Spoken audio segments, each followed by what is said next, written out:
കാലം എല്ലാറ്റിനും തിരിച്ചടി നൽകുമെന്ന് പറയുന്നത് വളരെ ശരിയാണ്. സ്വന്തം സഹപ്രവർത്തക തനിക്ക് പറ്റിയ ദുരന്തത്തെ ചൊല്ലി ആർത്തലച്ച് കരഞ്ഞിട്ടും അതൊന്നും കാണാതെ പ്രതിയെന്ന് ആരോപിച്ച ആൾക്കൊപ്പം നിന്ന ആൾ തന്നെയാണ് മലയാള താരസംഘടന അമ്മയിലെ മോഹൻലാൽ അടക്കമുള്ള താരങ്ങൾ. അന്നൊക്കെ തെളിവില്ല എന്നതായിരുന്നു അവരുടെ പ്രധാന പ്രശ്നം. കാലം മുന്നോട്ട് പോയി. അന്ന് മനഃപൂർവ്വമോ നിലനിൽപ്പിൻ്റെ ഭാഗമായിട്ടോ മിണ്ടാതിരുന്നവർക്കെല്ലാം ഒന്നല്ലെങ്കിൽ മറ്റൊരു തരത്തിൽ പണി കിട്ടിത്തുടങ്ങി. അതിലെ ഏറ്റവും ഒടുക്കത്തെ ഇര മോഹൻലാലാണ്. നടിയുടെ പ്രശ്നം നടക്കുമ്പോൾ ഇത് ഞങ്ങളുടെ വിഷയമേ അല്ല എന്ന മട്ടിൽ മിണ്ടാതിരുന്ന മോഹൻലാൽ പിന്നീട് വാ തുറന്നത് മാധ്യമങ്ങൾക്ക് മുന്നിലായിരുന്നു. എന്തൊക്കെയോ പറഞ്ഞുകൊണ്ട് വിങ്ങിപ്പൊട്ടിയ മോഹൻലാലിനെ സോഷ്യൽ മീഡിയ ട്രോളിക്കൊന്നിരുന്നു. ഇപ്പോഴാ പ്രസിഡന്റ് സ്ഥാനം വേണ്ട എന്ന് പറഞ്ഞ് അമ്മയിൽ നിന്നും പടിയിറങ്ങുന്ന മോഹൻലാലിനെയാണ് നമ്മൾ കാണുന്നത്. അതിന് കാരണമായത് ഒരു ഫോൺ സംഭാഷണമാണത്രേ. മോഹൻലാലിനെയും മകനെയും ചൊല്ലി അവർക്കെതിരെ കുറ്റം പറഞ്ഞുകൊണ്ടുള്ള ഒരു ഫോൺ സംഭാഷണം. തന്നെയും മകനെയും മറ്റുള്ളവർ ഒന്ന് ദുഷിച്ചു പറഞ്ഞപ്പോഴേക്കും അദ്ദേഹത്തിന് നൊന്തുപോലും. അന്നത്തെ പോലെ തന്നെ ഇന്ന് മോഹൻലാൽ പടിയിറങ്ങുമ്പോഴും അന്ന് മൗനം പാലിച്ച ആളുകളൊക്കെയും ഇന്നും അങ്ങനെ തന്നെയാണെന്നതാണ് ഏറ്റവും രസകരം.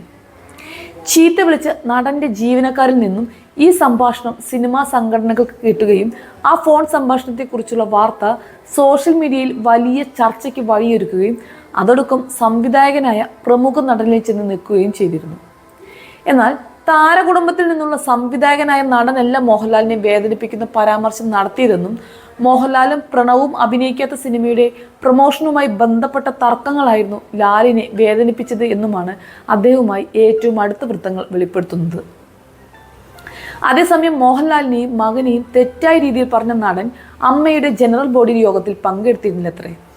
അതിൻ്റെ പ്രധാന കാരണം പ്രസിഡന്റ് സ്ഥാനത്തേക്കുള്ള ആ നടന്റെ താല്പര്യത്തെ ആരും പിന്തുണയ്ക്കുന്നില്ല എന്നതാണ്. ഈ തവണയിലെ അമ്മ മീറ്റിംഗിൽ നിന്നും പൃഥ്വിരാജും ഫഹദും വിട്ടുനിന്നു എന്ന വാർത്തയാണ് ആ നടൻ പൃഥ്വിരാജ് ആണോ എന്ന സംശയത്തിൽ എത്തി നിൽക്കാനുണ്ടായ കാരണം.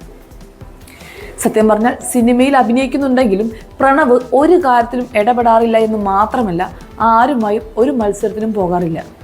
അതുകൊണ്ട് തന്നെ മകനെതിരായ നടന്റെ വിമർശനം ലാലിനെ ഏറെ വേദനിപ്പിച്ചിട്ടുമുണ്ട്. നേരത്തെ നടിയെ ആക്രമിച്ച കേസും വിവാദങ്ങളും ലാലിനെ അസ്വസ്ഥനാക്കിയെങ്കിലും സ്ഥാനമൊഴിയാനുള്ള അദ്ദേഹത്തിൻ്റെ തീരുമാനത്തെ മമ്മൂട്ടിയടക്കം എതിർക്കുകയായിരുന്നു. എന്നാൽ ഇത്തവണ മമ്മൂട്ടി എന്നല്ല ആര് പറഞ്ഞാലും അമ്മയുടെ ഭാരവാഹിയാകില്ലെന്നാണ് മോഹൻലാൽ ഉറപ്പിച്ചു പറയുന്നത്. അമ്മയിൽ മോഹൻലാലിൻ്റെ നിലപാട് ഭാരവാഹി തിരഞ്ഞെടുപ്പിലുള്ള വലിയ മാറ്റങ്ങൾക്കാണ് വഴി തുറക്കുന്നത്. 3 മാസത്തിനകം അടുത്ത തെരഞ്ഞെടുപ്പിലേക്ക് പോകുന്ന സംഘടനയിൽ പ്രാരംഭ ചർച്ചകൾ തുടങ്ങിക്കഴിഞ്ഞിട്ടുണ്ട് എന്ന് മാത്രമല്ല ജനറൽ സെക്രട്ടറി സ്ഥാനത്തേക്ക് വനിതാ അംഗത്തെ കൊണ്ടുവരാനും ആലോചനയുണ്ട്. ഞായറാഴ്ച നടന്ന പൊതുയോഗത്തിൽ പ്രസിഡന്റായി മോഹൻലാൽ തുടരണം എന്നായിരുന്നു അംഗങ്ങളുടെ പൊതുവികാരം.